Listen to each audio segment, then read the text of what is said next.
Les femmes sont 2 fois plus nombreuses à être déprimées, mais les hommes déprimés se suicident 4 fois plus que les femmes. Le suicide est la première cause de mortalité chez les hommes de 15 à 44 ans en Suisse, et plus de la moitié de ces suicides sont commis par des hommes déprimés. Certains psychiatres veulent donc faire connaître cette forme de dépression typiquement masculine et encore méconnue dans laquelle on retrouve l'agressivité, l'irritabilité, l'hyperactivité, le déni et l'isolement. Ces hommes n'arrivent souvent pas à identifier leurs souffrances et ne demandent pas de l'aide. Pourtant, ils sont bel et bien malades et les conséquences peuvent être tragiques.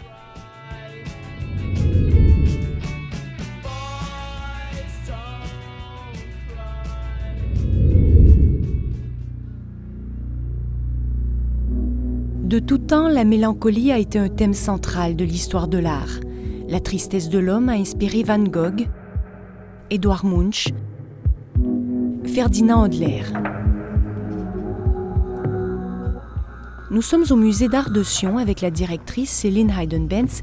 Elle a soutenu un travail de thèse sur l'image de l'hystérie autour de 1900, aussi bien en histoire de l'art qu'en histoire de la médecine psychiatrique. Elle s'est aussi penchée sur la mélancolie. Ce livre qui a fait l'objet, c'était une exposition à Paris, a donc mis en avant la mélancolie, la fameuse mélancolie de Dürer. La posture type de la mélancolie, c'est un personnage accoudé, assis et souvent qui pose sa tête dans sa main. Pour être encore plus clair, dans un modèle extrêmement célèbre, vous avez le fameux exemple du docteur Gachet représenté par Van Gogh. Alors là, ce qui est intéressant, c'est que on a de nouveau cette posture type de la mélancolie qui pose, donc traditionnellement selon l'iconographie de la mélancolie, sa tête dans sa main. Et puis, il a encore un attribut ici, c'est une branche de digital qui en fait avait des vertus pour soigner la mélancolie. Là, ce que je trouve intéressant, c'est que c'est un médecin qui est lui-même en proie à la mélancolie. Donc, il avait écrit des traités sur la folie, il avait lui-même aussi représenté des fous dans l'asile de la Salpêtrière. Mais Van Gogh y a vu quelqu'un de tout aussi triste que lui, qui était en proie au mal du siècle, à la névrose moderne, comme on l'appelait à la fin du XIXe siècle. Et donc, finalement, il en a fait une sorte d'autoportrait ici, en se disant « ce docteur Gachet est tout aussi malade que moi, il est tout aussi triste et mélancolique que moi ». La mélancolie est donc pleinement représentée dans l'histoire de l'art, surtout par des hommes. L'expression corporelle de la tristesse est très différente entre l'homme et la femme. La célèbre fresque de Masaccio, qui représente l'expulsion d'Adam et d'Ève du Jardin d'Éden, exprime bien cette différence. On pourrait ici dire que l'homme est plutôt pris par la honte et la femme ici exprime plutôt une lamentation.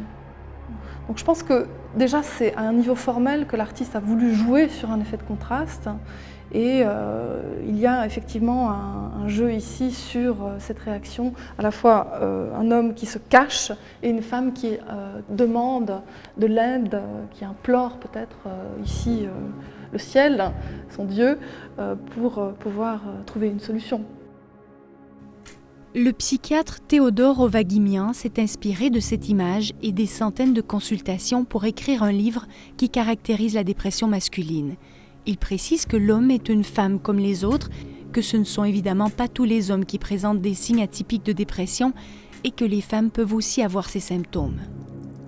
Au cœur de la dépression se situe une triade. Il y a 3 symptômes cardinaux. Le premier, c'est le trouble de l'humeur. Le deuxième, c'est le trouble de l'énergie. Et le troisième, c'est le trouble des intérêts. Ce sont des symptômes qui manquent rarement dans la dépression, presque jamais. Donc il y a une baisse de l'humeur dans le sens généralement de tristesse. Il y a une baisse de l'énergie dans le sens de la fatigue. Et il y a une baisse des intérêts dans le sens que les choses qui faisaient plaisir auparavant n'ont plus de sens pour le patient. L'homme, quand il se déprime, va réagir à ces 3 baisses d'une manière paradoxale, souvent. Dans le sens que plus il se sent triste, plus il va cacher la tristesse. Parce que culturellement, en fait, la tristesse est considérée comme une émotion faible. En fait, l'homme est supposé ne pas pleurer. Boys don't cry. Comme il a de toute façon une mauvaise humeur par la tristesse, il va chercher l'émotion la plus proche de la tristesse, qui est socialement plus acceptable, c'est l'irritabilité, la colère. Parce qu'en fait, un coup de gueule, si je puis dire, est plus fort, si vous voulez, comme expression, que des larmes. Si une fille pleure, elle trouve la sollicitude, elle trouve de l'empathie. Si un garçon pleure, il va trouver plutôt de l'ironie, du mépris, voire même une agressivité. Sinon, le boulot? Le boulot, j'ai viré un acteur ce matin. Si je trouve pas de remplaçant, je suis dans la merde. Ok. Les amours? Séparé de ma copine. Ok. FTZU ZKDR. Vous dites n'importe quoi. Ok. Vous avez tous les symptômes de la dépression. Une dépression. Agressivité, perte de l'estime de soi, vie sentimentale instable. La perte d'intérêt va être remplacée, enfin, elle va être combattue par son contraire. Moins il trouve de l'intérêt, moins il trouve du plaisir à faire les choses qui lui faisaient plaisir auparavant, plus il va chercher des plaisirs extrêmes. Et il va se lancer dans le sport excessif, la sexualité débordante, l'agitation, la dispersion dans l'alcool et effectivement la cocaïne. Et en fait, il va chercher à se surexciter parce qu'il perd sa sensibilité normale à des choses qui lui faisaient plaisir. Troisième atypie, c'est la perte de l'énergie, la fatigue, qui est caractéristique aussi de la dépression, qui va être remplacée justement par l'agitation et par l'hyperactivité. Je vous assure que je vais très bien. Voilà. Ok. Cette forme de dépression où l'on retrouverait de la colère, de l'irritabilité, de l'hyperactivité, des excès de sport ou de consommation est souvent difficile à repérer parce qu'en plus de ces symptômes atypiques, la personne malade va fuir l'aide. Souvent, il ne veut pas s'en rendre compte, il veut faire une attribution somatique à sa dépression, il veut attribuer cela à un manque de vitamines, à une maladie, à une fièvre, etc. Il va consulter souvent le médecin avec un ticket d'entrée physique. J'ai perdu l'appétit, je suis fatigué, j'ai peut-être de l'anémie, etc. Souvent, il va recevoir aussi une réponse somatique.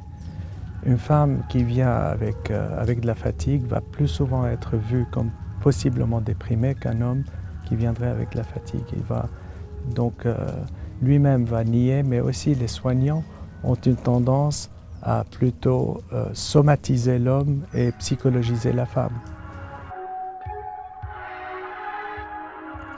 Maurice Pernoud a vécu 2 épisodes de dépression. Une grande restructuration au travail a été l'élément déclencheur de la première.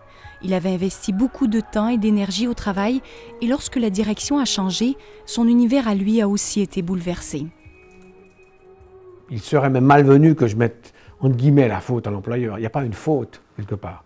Il y a effectivement un terrain de prédisposition. Et ce terrain de prédisposition, moi je l'ai eu par rapport à une vie de famille où j'avais pratiquement pas connu mon père. Et cet amour paternel, cet amour de ma famille m'a beaucoup manqué.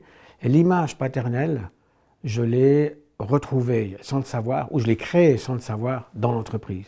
Le chef était un peu le père. Et du coup, vous avez une relation avec l'entreprise qui est faussée.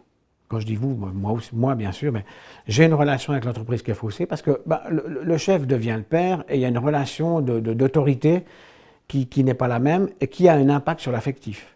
Et j'avais tellement mis d'énergie dans cette entreprise, certainement pour des questions de reconnaissance, parce que c'était un peu comme mon père, elle avait remplacé cette famille, que le couperet était d'autant plus dur lorsque vous passez d'un management plutôt paternaliste à un management beaucoup plus directif. Au départ, il se sent extrêmement fatigué. Il est irritable, plus renfermé. Ses proches ne le reconnaissent plus. Où j'ai compris que j'avais une dépression, c'est vrai que j'avais ce sentiment d'inutilité qui faisait que j'ai eu des idées noires. Parce que je me suis posé la question, à quoi je servais maintenant? J'avais aussi pas mal de honte vis-à-vis de mes enfants. Les enfants qui m'avaient eu toujours quelqu'un de travailleur, quelqu'un de toujours très allant. Tout d'un coup, ils n'ont pas reconnu leur père. Et eux ne l'ont pas vécu si mal que ça, parce qu'au contraire, ils ont peut-être vu plus d'humanité dans l'homme du travail. Mais oui, j'ai eu des idées noires. Suicidaires, je ne peux pas dire directement suicidaire. Peut-être que je me suis posé la question, qu'est-ce que j'ai encore à faire finalement? Parce que je suis tellement inutile. Je suis tellement inutile que je suis même inutile pour moi. Parce qu'à un moment donné, dans le stade le plus profond, vous n'arrivez plus rien à... Enfin, je n'arrivais plus rien à faire. Même manger était une corvée. Même les aliments n'avaient pas de saveur. Même aller à la boîte aux lettres, retirer du courrier était un problème. Donc oui, il y a eu des idées noires. Maurice Pernoud n'y croit pas. Il se retrouve face à une maladie qui l'anéantit. Il doit investiguer sa vie, essayer de comprendre pourquoi lui. Les difficultés au travail ne sont qu'un élément déclencheur qui font ressurgir des événements douloureux de l'enfance. La dépression n'est pas une faiblesse de l'âme. Elle a souvent été considérée comme un péché dans la religion catholique. Elle a donc conservé une mauvaise image, ce qui renforce la honte ressentie lorsqu'on en souffre. La dépression est pourtant une maladie comme les autres qui concerne environ 10% de la population mondiale. Les émotions, même pénibles, ont été retenues par la sélection naturelle parce qu'elles ont une fonction. Je vous prends un exemple, la peur. La peur est une émotion pénible, mais elle a une fonction, c'est celle de nous éloigner du danger. C'est celle d'attaquer le danger ou de le fuir. La tristesse est une autre émotion de base qui a été sélectionnée aussi dans l'évolution parce qu'elle permet à l'humain de rechercher ce qu'il a perdu. C'est la réaction à la perte. Si donc, par exemple, pour prendre un parallèle avec les sensations physiques, si un humain n'avait pas soif lorsqu'il se déshydrate, il ne chercherait pas à combler sa déshydratation en allant se désaltérer. Et si un humain qui accuse une perte n'avait pas la tristesse de la perte, il ne chercherait pas à la combler. Donc la dépression, si vous voulez, c'est une réaction à la perte qui est poussée trop loin. Certaines personnes peuvent avoir des prédispositions génétiques à la dépression. Notre cerveau est composé de différents neurotransmetteurs. L'un d'eux est la sérotonine. Son transport est assuré par les protéines. Certaines personnes sont des petits transporteurs de sérotonine. Il s'agit d'une variante génétique, comme d'avoir la peau claire. Mais si un petit transporteur de sérotonine vit des facteurs d'adversité dans sa vie, il sera peu enclin à gérer ces situations et la dépression peut s'installer. Retour au musée d'art de Sion. Alors que l'homme tend à cacher ses émotions dans la vie, dans l'art moderne, il s'expose. Sa fragilité est de plus en plus un modèle d'inspiration. L'homme se met à nu, il n'est plus un super-héros, il cherche sans cesse l'équilibre. Donc voilà, alors ici c'est une installation vidéo de Jokion-Yosh, qui est donc le trio que nous exposons actuellement, et qui présente donc 3 corps les uns sur les autres pour souligner la fragilité de l'être humain. Donc on a ces 3 corps qui tiennent en équilibre sur 2 pattes, donc cette fragilité ici d'un équilibre très précaire. Donc ce sont des hommes qui ne jouent pas aux super-héros, ils n'ont pas peur de montrer qu'ils peuvent tomber, recommencer, même échouer mieux, comme ils aiment aussi à le citer. L'homme n'est rien tout seul. C'est l'idée d'une coexistence, pour citer le philosophe Jean-Luc Nancy. Donc on est quelqu'un à partir du moment où on est aussi entouré d'autres personnes, on existe en fonction des autres. Pour se sortir de la dépression, l'homme doit demander de l'aide, sortir de son isolement, trouver un équilibre. Dans un premier temps, il est important d'identifier la maladie avec son médecin ou un spécialiste.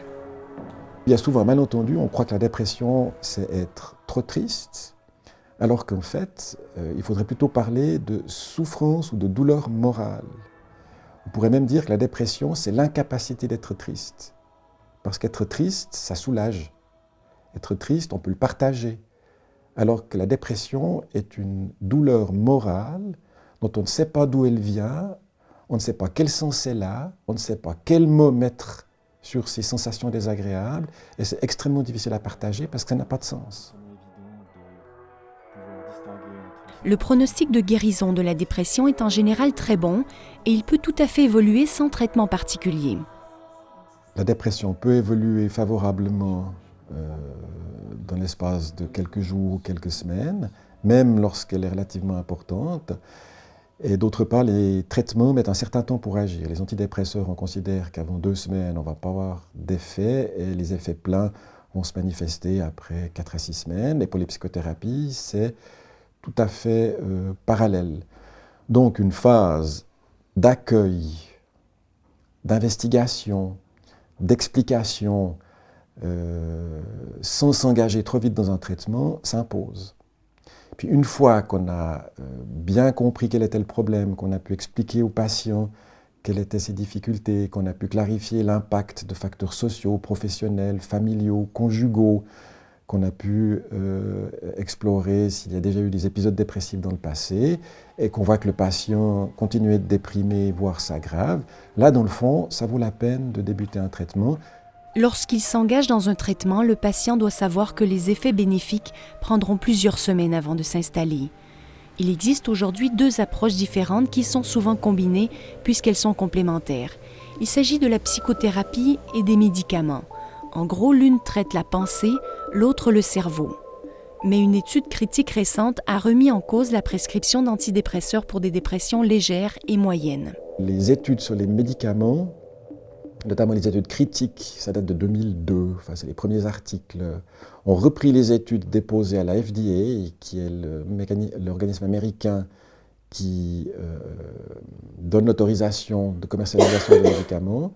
En reprenant ces études, a montré qu'il n'y avait pas de différence pour les dépressions légères et moyennes avec le placebo, d'une part, et d'autre part, même s'il y a une différence significative ne veut pas dire que c'est une grosse différence. Si je prends un exemple, vous pouvez prendre 3 coureurs qui courent le 10 000 mètres, ils peuvent toujours arriver dans le même ordre, hein, mais il peut y avoir peut-être 2 dixièmes à chaque fois de différence entre eux. Donc, il y a vraiment un qui est meilleur, un qui arrive toujours 2e et l'autre toujours 3e, mais sur le 10 000 mètres, 2 dixièmes, c'est insignifiant. Ils courent tous à la même vitesse par rapport à la majorité des gens. Les antidépresseurs s'adressent donc plutôt aux dépressions graves et aux traitements sur le long terme. La régulation de l'humeur se fait par des messagers chimiques. Ces messagers chimiques peuvent s'appauvrir dans une certaine période de la vie, à cause des événements extérieurs, à cause d'une demande accrue pour d'autres circuits de transmission, par exemple les circuits de stress sont sursollicités. À ce moment-là, le cerveau met hors fonction les circuits qui régulent plutôt le contentement, le système de récompense, le système de sérénité. Parce qu'en fait, on est trop axé à chercher à avoir ce que l'on aime plutôt qu'à aimer ce que l'on a. L'homme a plus de difficultés à accepter de s'adapter à la réalité lorsque celle-ci ne lui convient pas. Et il cherche à forcer la réalité parce qu'il y a cette primauté de l'action chez l'homme. Il y a cette primauté de l'usage de la volonté, de la persévérance, de la force, etc. Et il va vivre à ce moment-là l'adversité, par exemple le deuil, comme une défaite personnelle. Et ne réussissant pas à s'adapter à la réalité, il va se déprimer. Donc je reviens au neurotransmetteur. Si donc on est trop axé dans la neurotransmission du type action, volonté, stress, combat, etc., on va mettre hors circuit la neurotransmission de type sérénité, contentement, bien-être, etc., système de récompense. Donc qu'est-ce que va faire le médicament? Il va remettre cette circuiterie en marche.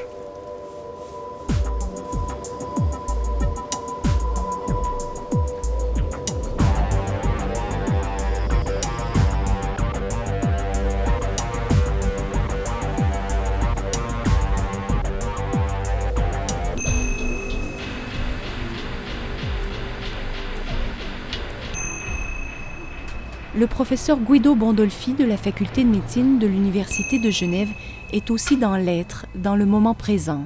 Sa méthode est celle de la pleine conscience. À présent, nous pouvons diriger notre attention vers les sensations corporelles en lien avec notre respiration. En fait, lorsque vous faites de la pratique méditative, vous ne faites rien d'autre que de vous connecter avec le moment présent à travers des prétextes qui peuvent être l'attention portée à votre corps ou à des sensations physiques comme liées à la respiration. Qu'est-ce qu'on ressent lorsqu'on respire au niveau du ventre, du thorax, des narines? Et cette capacité, cette possibilité de centrer l'attention au moment présent, vous permet de vous apercevoir que votre esprit continuellement se balade ailleurs, vagabonde.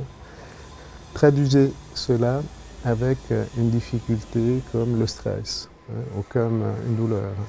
Eh bien, on peut se retrouver sans s'en apercevoir, sans être pleinement conscient, à être pris dans des ruminations, dans des réflexions, dans des réactions à une douleur ou à une situation qui nous stresse. Et cette réactivité automatique ne fait qu'accroître, ajoute des couches de stress à la situation déjà stressante. Donc, pour revenir à votre question, la pratique méditative, l'entraînement de l'esprit, comme on dit, permet de se familiariser avec le fonctionnement de notre esprit et d'apprendre à s'en écarter un tout petit peu pour stabiliser, pour éviter d'être pris dans cette réactivité, dans ces automatismes qui parfois accroître notre souffrance. C'est mon corps tout entier aussi, mon corps comme un tout qui se vide de l'air lorsque j'expire. Cette technique de pleine conscience est née dans les années 1970. Elle s'inspire de la méditation bouddhiste, mais elle est dépourvue de connotations religieuses. Elle a montré des résultats intéressants pour prévenir le stress. Elle est aujourd'hui utilisée au HUG pour prévenir les risques de rechute. En effet, le patient qui a fait une dépression a 50% de risque de faire une rechute. Après 2 dépressions, le risque s'élève à 70% et après 3 dépressions, 90% des personnes rechutent.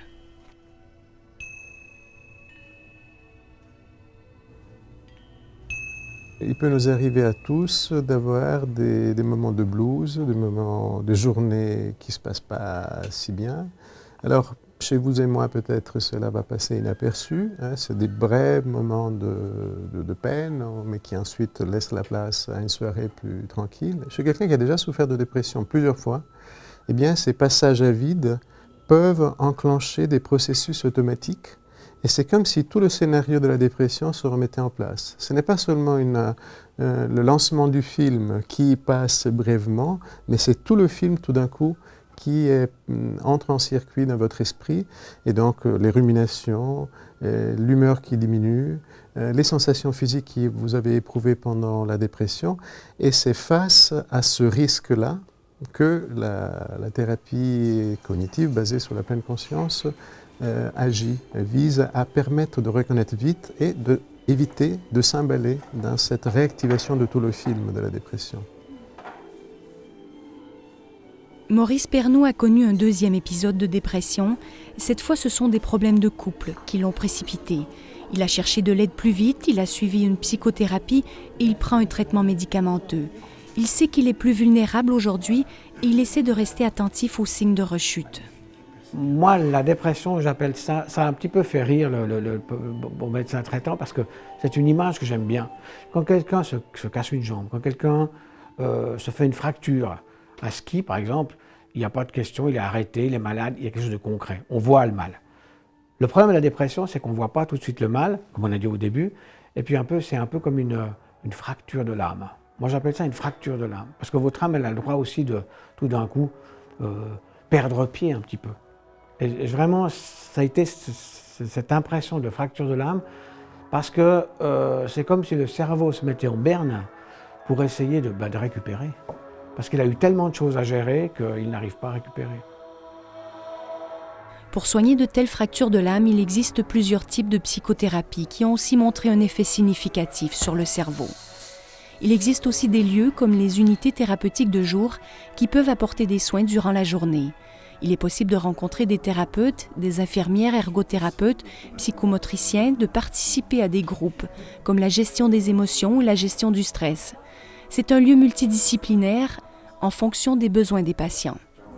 Pour les gens qui sont déprimés, ce qu'on retrouve assez souvent quand même, c'est un manque d'énergie, des difficultés au niveau du sommeil, donc des gens qui dorment, alors soit qui ont des troubles du sommeil du style insomnie, ou bien l'inverse, excès de sommeil, l'hypersomnie, et qui se retrouvent donc fatigués, manque d'énergie, etc., difficultés de concentration, difficultés au niveau de l'estime de soi aussi. Alors c'est clair qu'au niveau, dans un travail d'unité thérapeutique de jour, On peut accompagner les personnes pour leur redonner un rythme sur la journée, rythme de vie, donc se lever le matin, arriver à l'heure au début du programme de soins, structurer la journée, enfin préparer la journée, préparer aussi des objectifs à court terme, voire à moyen terme. Ça, c'est vraiment des choses qu'ont absolument besoin, en fait, les personnes qui souffrent de dépression. La notion de rythme est importante, avoir un projet de vie, se revaloriser. Le traitement se fait avec le patient qui choisit ses soins. Un des buts visés est la réinsertion socio-professionnelle. Retrouver un équilibre de vie n'est pas simple lorsqu'on est fragilisé, mais il existe des solutions. Le soutien des autres nous rend finalement plus forts, comme à l'image de ces 3 corps. Et donc il y a un vrai contraste aussi entre cette partie-là qui paraît extrêmement sereine même, je dirais. On est dans une sorte de rassemblement fraternel avec les 3 têtes qui sont rassemblées. Et puis ici, des pieds qui sont déracinés en fait. Ici, on a une recherche de sol. On est dans le vide, ça flotte. Et puis là aussi, on voit ce petit pansement qui nous évoque quand même ces chairs sont finalement très fragiles. Si nous avons choisi de traiter la dépression sous sa forme masculine, il faut savoir qu'elle est 2 fois plus fréquente chez la femme et que l'homme peut aussi souffrir de tristesse, de perte d'énergie et d'intérêt. Aujourd'hui, les chiffres de l'Observatoire suisse de la santé le montrent bien. Il n'y a pas plus de dépression qu'hier, mais on les détecte mieux et plus tôt. Il serait bien aussi que le monde médical et nous-mêmes soyons plus attentifs aux signes atypiques de la dépression, comme l'agressivité, l'irritabilité ou l'hyperactivité, et que l'on ait finalement plus honte de nos faiblesses. Merci de nous avoir suivis, à la semaine prochaine.